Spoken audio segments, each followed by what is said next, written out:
Okay, let me see where I'm at. Oh, yeah. Today is November the 16th, 2021. And what I'm about to do now is give a sort of, this is in response to an artist friend of mine who feel that they are not quite ready, to produce their own photo album of their works, and not only their works, they're into catalogs and make catalog of their work, such as this here. It's an Amazon format, with the print on demand, and something like this about 15, 20 years ago. Oh, we would have to go through a lot of changes, in order to get a publisher, especially if we were planning to self-publish it, So it would have been, very expensive.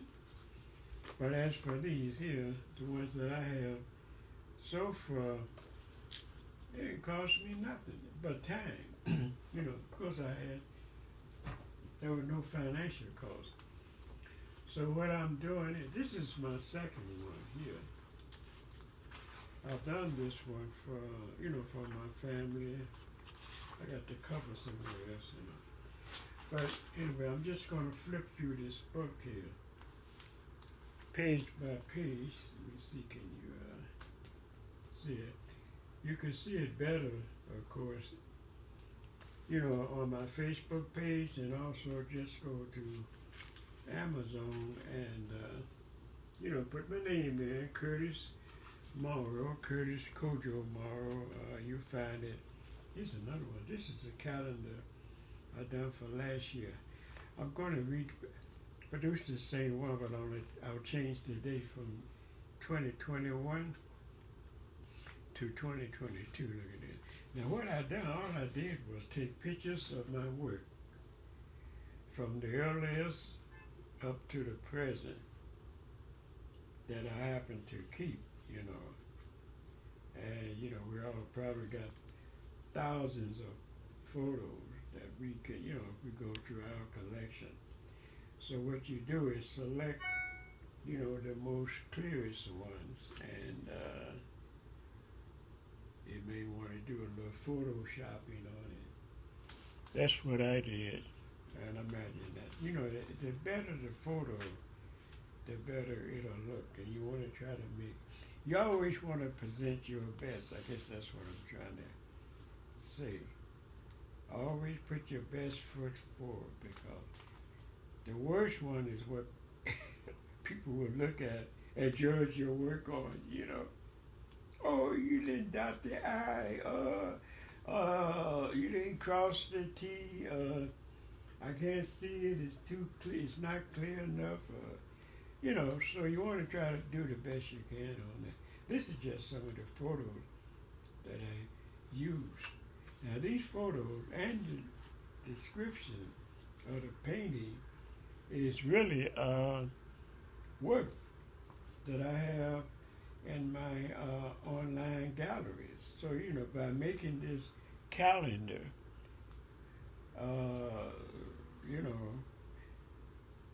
it gives me a chance to expose my work. It also have space in here for notes on the other page, and so forth. But anyway, these are some other stuff here. I got two cameras going, so that's why I'm switching from back and forth. Okay, right. Okay, so that's that. This is one I just finished. This is actually my first hard copy. Hardcover type. I'm so proud of it. Look at it. You see?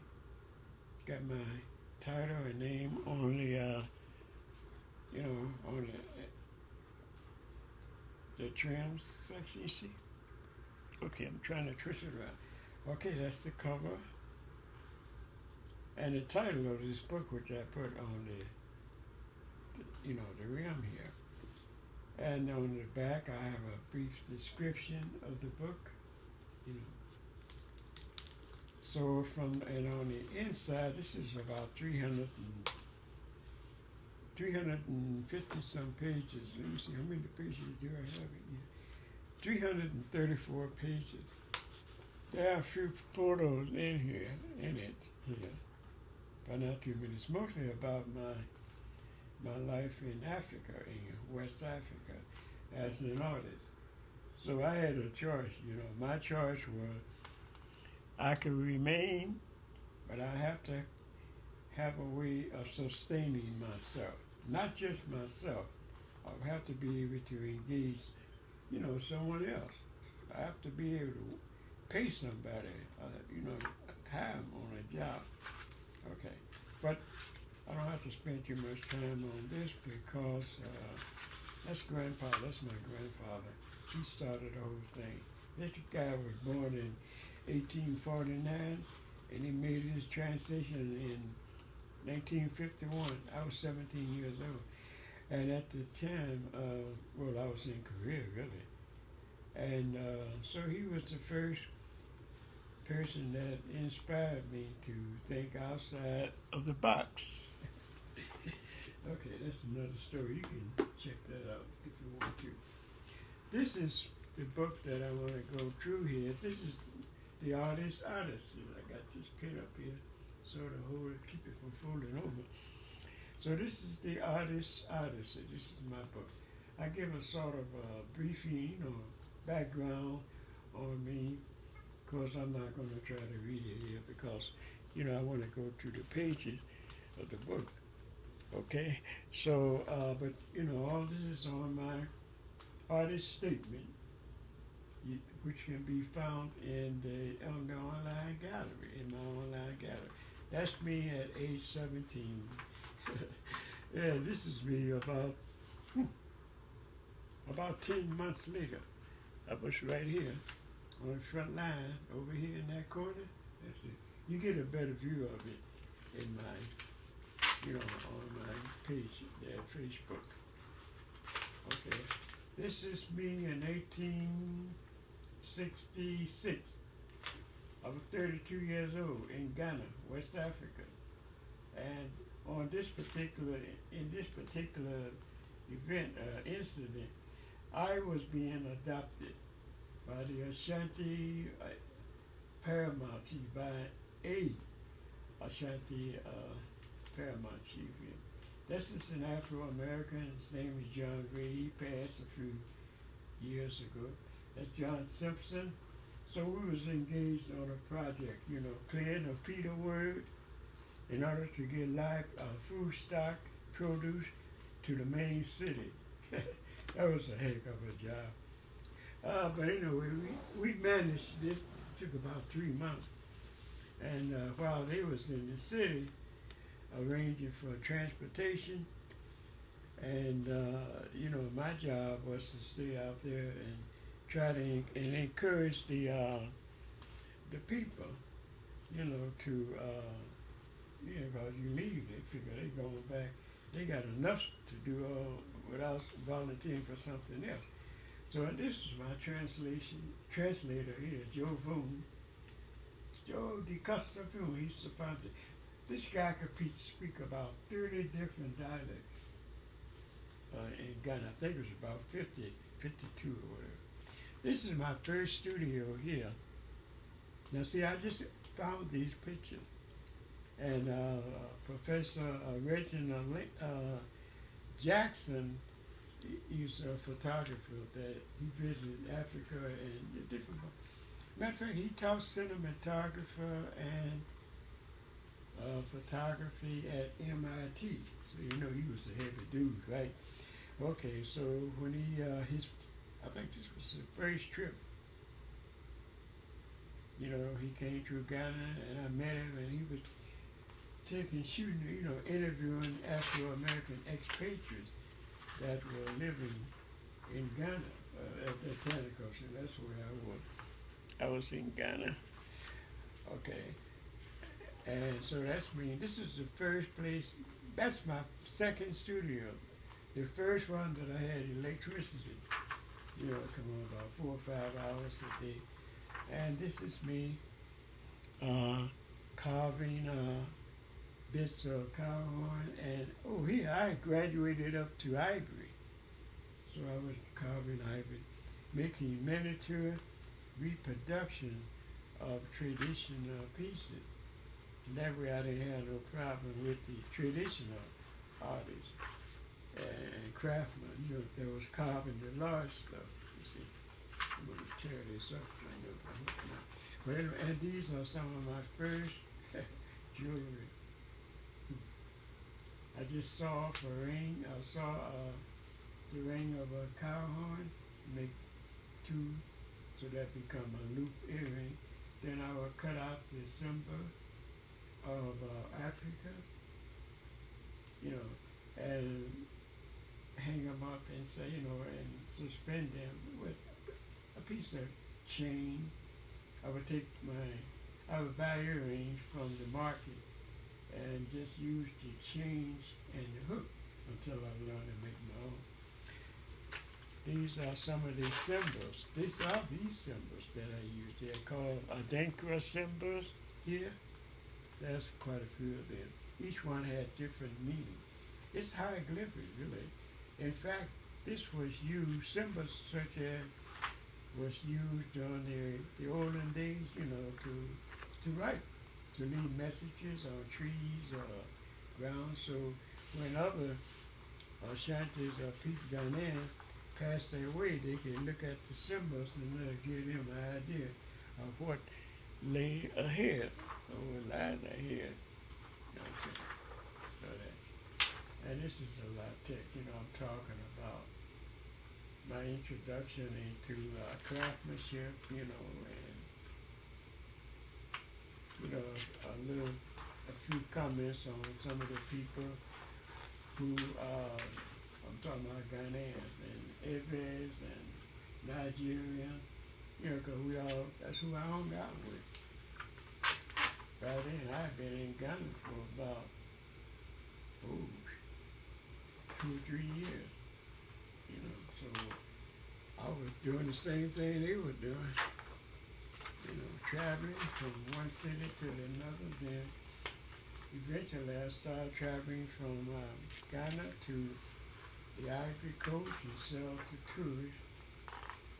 I would go to Togo and catch a group of tourists and sell there, sit up on the plateau in a market area. They was always in a market, so no one could tell the difference between myself and African, a native born African.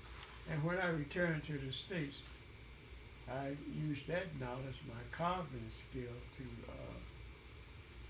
to make wax models. You see, this 3D. So I started carving. I couldn't carve ivory because ivory became, it was outlawed, I think, around 1975. I used to go up to the carver studio and buy those little chips and then come and make a little small mask, about the size of my fingernail, little small stuff. So when I returned, I began carving wax. Carving wax, they call it wax model making. Lost wax casting, I guess that's where you get the name. So I can make anything you can draw, you can make. Logos and whatever. I was making logos and anything, initial rings. So these are the symbols for cartouche. And someone wanted me to make, those Egyptian cartouche with name tags. So I would, I get a chart, you can find the symbols in different books and magazines or whatever. And then I would cut the symbols out, make a model of the symbol, that would represent a name, whoever name, whatever. And then, from here you go into the lost wax casting, where you set them up on a tree and invest it, burn it out, and then you, after it cool off enough, you move it from your kiln, dash it in a bucket of cold water, so it, the investment sort of break away from the pieces, and clean them off and cut off each piece. You could have one piece, or you could have 50 or 100, depending on how many pieces you can put in, and how large they are in each one, each cast. And here I am here. I'm back now. I'm in the States, I'm downtown. This was before I retired. So I'm making aware. This is a tree. Probably couldn't see it too well in this book here. Okay, but it's right here. And then I come out. That's the Egyptian cartouche. What did I name? Oh, Vanessa. That was one of my client wanted me to make his wife a cartouche for his wife. And his wife was, I think, Vanessa. So anyway, I made that. Matter of fact, that's the last piece I made before I retired. Oh, and these are chess pieces using traditional symbols. I still got to sit around here somewhere. Or at least I have the pieces here. The board, I purchased a board, a marble board. I made several of those sets, So these are the 6 basic main pieces, the king, the queen, knight, bishop, and pawn. So once I made them, carved them, from wax, then I'll cast them and make a mold. And from the mold, I can make as many as I want. All of these are one of a kind, pieces. Earring. Then we got into making earplugs using amber, bones. That's what people use, a lot of bones nowadays. Or you can use any kind of material that you can cut. These are wedding rings. Some people call them friendship rings. And some of the Adinkra symbols here, which is made by using the lost wax casting method. Actually, you can get real fancy, like whatever you can imagine. Design-wise. And these are some of my other symbols, like Sankofa, to return to the past, to gain knowledge that will help us to better understand the present and to prepare us, for the future. Okay, and these are symbols. They are friendship rings. I have monk, have little Egyptian symbols on it. Like this is the Ankh. That's a head, and pyramids. These are initial rings that are designed for, for one of my clients some time ago. And, that's just, so I'm not doing this anymore. But I probably could, because now it's easier. Because nowadays, for a model maker, you can just make your pieces and have someone else, take them to a casting house and have them to cast and clean and polish it. These are some I've done in the mountains, the rain band. And those are Brakelights, similar to amber, like this here, these here. And these are some of the designs. The pictures was taken by me. I took all these photos in here, and I just sort of make a collage, from the photos. And I took these photos years ago because I was using them for business cards. These are some pieces I didn't get a chance to finish because somebody purchased it. I don't have them now. I may have some one or two. I think I got this one somewhere. But anyway, this traditional mask, and this is like a gold mask mounted on a silver band. And that's what these are, sort of enlarged. And these are some other shots, designs that I took. That's my little display case. Yeah.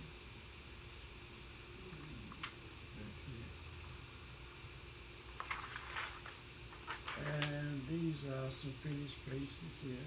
What I did, I'll make the mounting, I'll solder the heads on, and then I give it to a setter, a diamond setter, to set the stone. So that's a different art. That's another art all by itself. It takes years and years, to get it right. Now these are some Brakelights here that I carved. The faces of, that's Nefertiti here, King Tut, Bakelight, mounted on silver. You see? That was back in the days before I retired. I'm not doing that anymore now. I have to repeat that. Okay, that's the other thing. Pyramid mounted on a fabricated wax band that can be used for,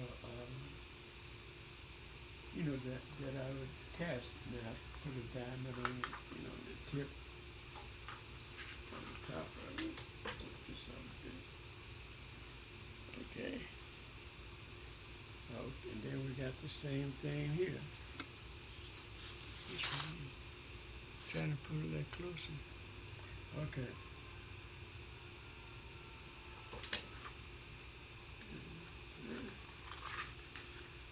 That's some more of the blossom pyramid green.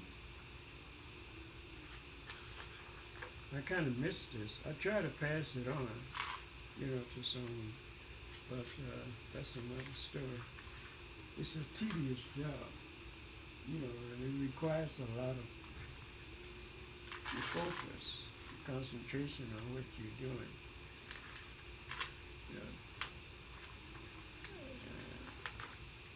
And these are some other ones. This is one of my clients. That's her beautiful hand named Dasu. I give her a plug. She taught fashion design. I think she's still teaching. I don't know. And also she had a boutique shop. So I was supplying and doing her repair works, and so that's how jewelers make more money. Well, not more money. You can earn a nice salary just by repairing the people broken jewelry. Here's ivory. I have some chips of ivory that I make a plug out of, ear plug. And here's some barrettes, for the hair. It's a Dankra symbol with, that's the Dankra symbol with Yami yet, which means to accept God. Different folks, different religions, and different ethnic groups they speak different language, so they address God as, you have God, you have Allah, you have, there's so many, different people, but there's only one. Everyone seems to agree that there's only one. Okay, so here's another one here. This is that's the set, that's a complete set. I mean, they're like the king, queen, bishop, knight, rook, and pawn. When you're making a solid piece like this, you don't want to cast a solid piece, so you cut it in half while it's waxed. And you will cast the two pieces separately, and then after you clean them up, clean them up, then you solder them together, and polish them up. These are some of my hair ornaments using symbols, Egyptian, African, match whatever. You can use whatever you want to use. Okay. Or whichever design you want to use. And then, you know, I put the combs on it so you can put it in, they can put it in their hair. Or braids.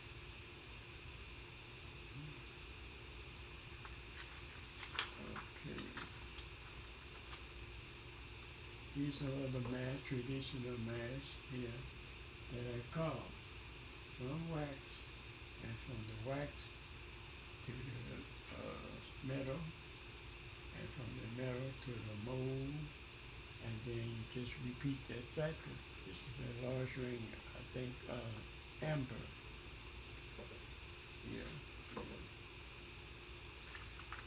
I'm gonna take a break here because this is a half an hour, and then I'll come back and do another half an hour. Hey, I turn you off. Okay,